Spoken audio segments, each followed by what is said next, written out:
Hi guys, it's Amy from thecrazycraftlady.com. Today I'm going to show you how to take some basic burlap type linen stockings and turn them into farmhouse style stockings for your whole family.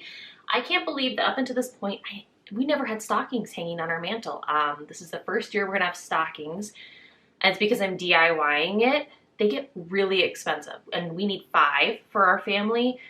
And so the thought of spending $100+ if you're going to spend 20 bucks a stocking, which is totally possible, just seemed a little bit silly. So I went on Amazon and I bought these plain, I will link to it below, but they're just like a burlap stocking, but it's not like that see-through burlap. It's more of a linen type burlap, I guess.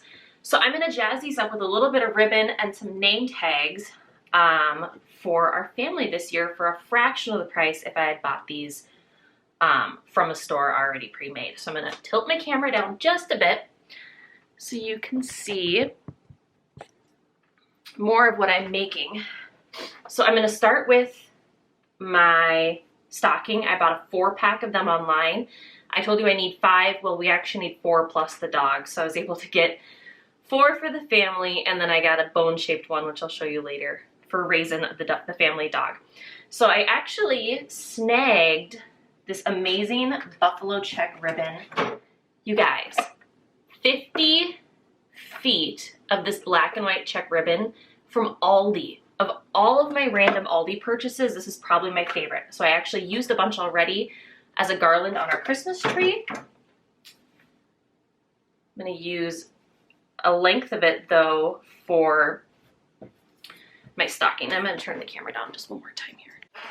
There we go. Okay, so I'm going to start with my stocking, my length of ribbon, as well as my hot glue gun. So I've got my hot glue gun heated up here, ready to go.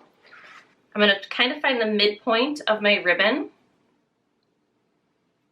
and place that on the back of my stocking.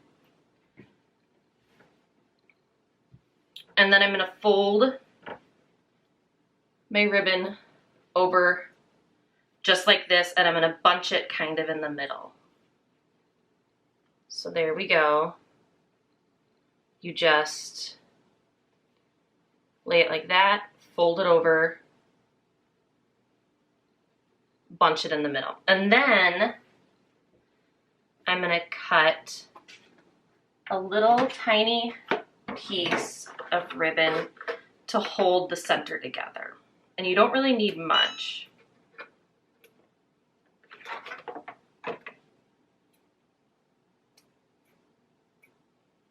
Okay, so this is actually probably more than I need, but I'd rather have more and trim off the excess. So what I'm going to do is I'm going to take this and I'm going to loop it so it kind of makes a little circle. And then I'm going to kind of fold that circle around in the center of my quasi bow here. So, and then I'm just going to secure all the layers with hot glue. So I'm going to do that real quick.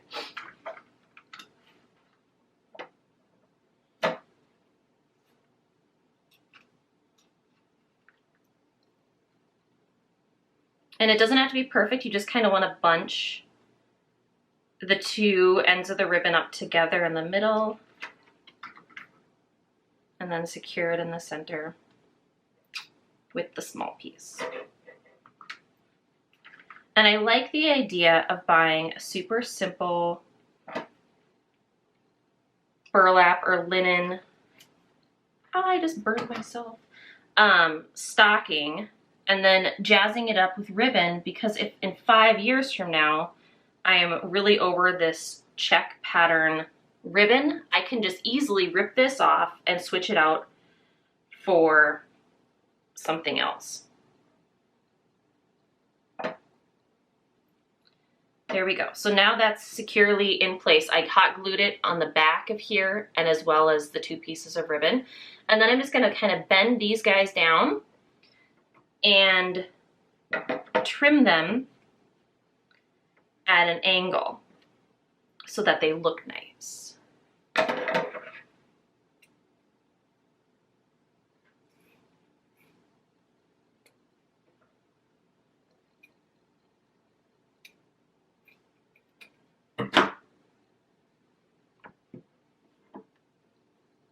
There we go. Okay, now I'm gonna make name tags. So I just kind of had these in my craft stash. They're little wooden tags from like the unfinished wood section at the craft store, like where you'd buy wood rounds and other unfinished wood items. These are just like little wooden tags. And all I'm gonna do is I'm gonna take my Waverly chalk paint. This color is celery. I get this at Walmart.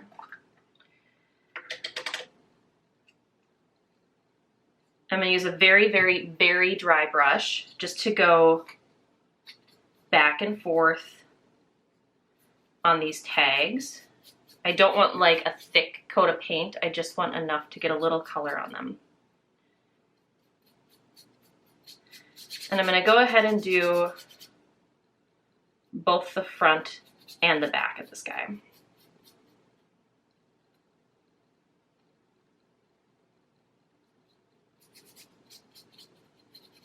I'm gonna do that for the rest of them and let that dry. And I did one tag ahead of time just to see how the color would look. So I'm gonna go ahead and use that one since it's completely dry. So I don't have like perfect coverage on it, but there we go. So I can do the rest of those later. But here's my dry tag. Okay, and now I wanna put names on these. So this I made on my Cricut, and I know I've gotten some hate comments from people when I use my Cricut because I know not everyone has a Cricut, but so I'm going to tell you 2 ways to do this. One, I cut names in white heat transfer vinyl. This is for my son, Robert. The font that I used, it's called The Skinny. It's a free font. I think I got it at defont.com maybe. It's called The Skinny. It's not the easiest to weed out, but I really, really like it because it kind of reminds me of that Ray Dunn font. So I'm going to use heat transfer vinyl. If you do not have a Cricut, you can still do this. Either type up letters in a Microsoft Word program and like trace them over and paint over top. There are Etsy shops that sell custom decals. You could use craft store stickers. You could just freehand it with a paint pen. I'm just using heat transfer vinyl because I think it's kind of fun. So what I'm going to do here is I've got my Easy Press and my mat all set up. And so I'm just going to center my son's name on the tag, put the mat down, and set the timer on this.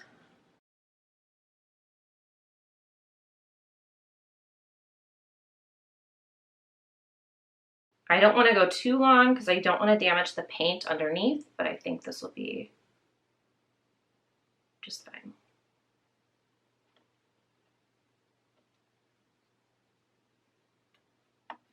There we go. All right, let's see if that's stuck.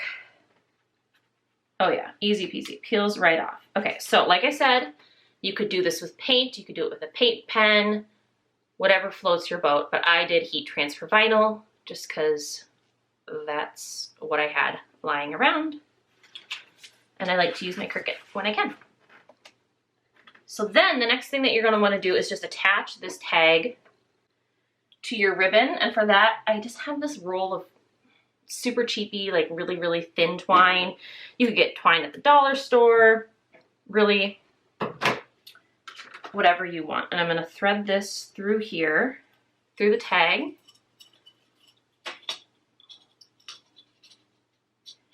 And then I'm going to tie it in a knot.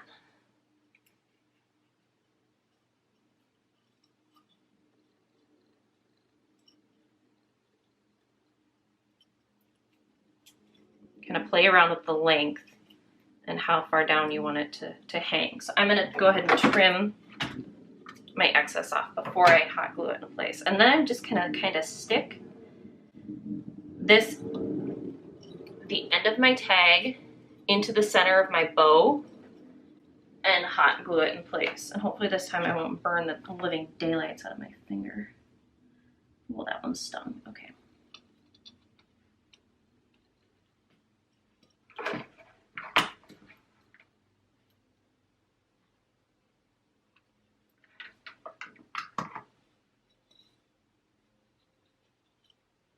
use the end of my scissors, just kind of stuff that knot. And so that's why it really helps to knot your twine, because it's easier to kind of stuff that in there.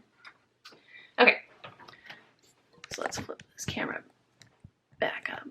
I'm playing around with a new tripod and a new camera, and it hasn't been the greatest success for me. I struggle with the technology. It's a big learning curve. So thank you for your patience, everyone. I know my last video was like light and dark again, but we're working on it. Okay, so got a little tag that says Robert, and then the bow. And then the last thing that I'm gonna do, so we're gonna hang all of these on a rod, and I'll just take a picture and I'll attach it in the video. What I'm gonna do is I'm gonna stuff these full of like straw or crumpled paper or whatever, and then I got these little green sprigs at Hobby Lobby. These were $5.99 each and $6.99 each, but they were on sale for half off. So then what you do is you just take one little sprig and you stuff it in the top like that. So super cute. I will take a picture once I get all these made and put on my mantle to show you how that goes. But for a fraction of the price, like a $5 roll of ribbon, a couple bucks on these tags, and then some basic linen burlap stockings, I'm able to make four adults plus a dog.